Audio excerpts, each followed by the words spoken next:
I must say, there was something very special about our company. You know, we worked in our own little studio.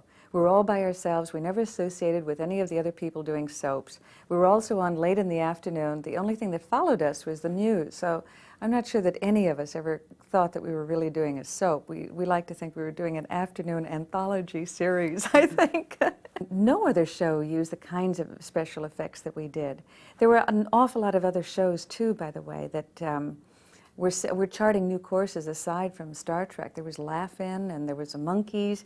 There were a lot of other shows that were breaking new territory, and we were simply one of them. And it turns out that all of those other shows had their own cult following, which I think is interesting. I remember Chroma Key. I remember the first time that that was ever explained to me. And the first time that I ever worked in Chroma Key, I was working with, I think it was Lara Parker as Angelique and Jonathan Frid as Barnabas. And the three of us were in three totally different sets. And it was Lara laughing, and I was on, I think I was on Widow's Hill, and Jonathan came. I can't even remember, but the fans will, believe me, they'll remember. But it was an extraordinary thing because for all of the intensity of the drama that we were doing, one also had to have a keen mind for all of the technical things, because without the actor being fully aware of marks and the right sight lines and everything, we could have destroyed the effect.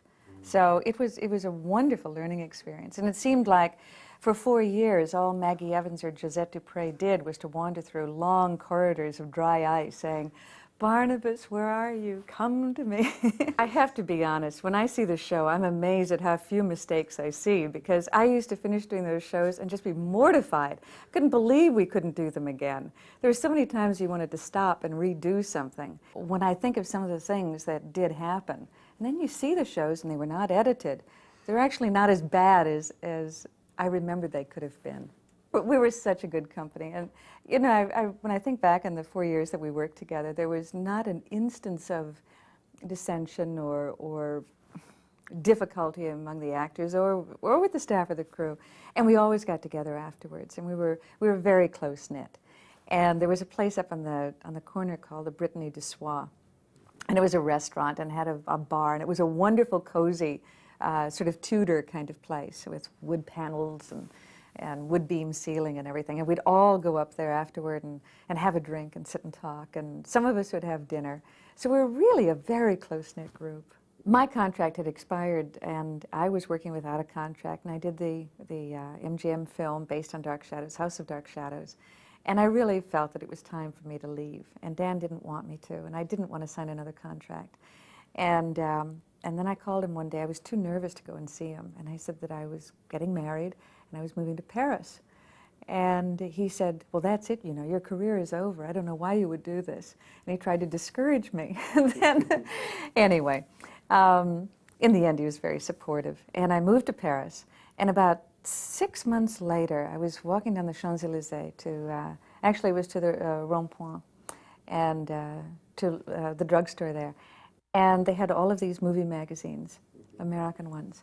And I saw my face on the cover of one, and I picked it up and turned to the story about me, and it said, actress Kathryn Leigh Scott has given up her career to marry fiancé Ben Martin and move to Paris. And I just wept. I felt so bad because I was at that time doing a film in France, starring in it and playing twins, and I felt that I had this wonderful career still ahead of me and that I hadn't ruined anything by moving to Europe. And I just stood there and wept. I felt so bad when Dark Shadows was canceled, and it came as a complete surprise because when I left, the ratings were at their highest. I think that was in November of 1970. And they were high, and the movie was just coming out, and everything was wonderful.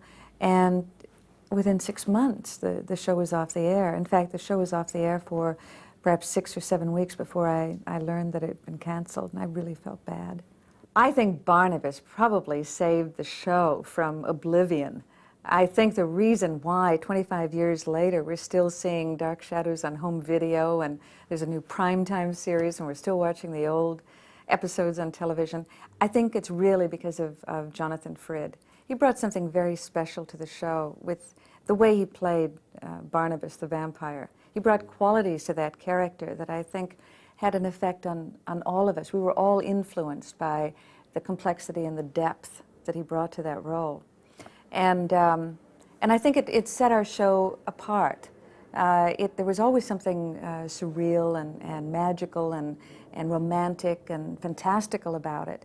But with Jonathan, there was a kind of humanity that he brought to it, and we all started finding that in our roles. It wasn't until Jonathan was on the show that we went back in time. Right. So he had a huge influence on the show.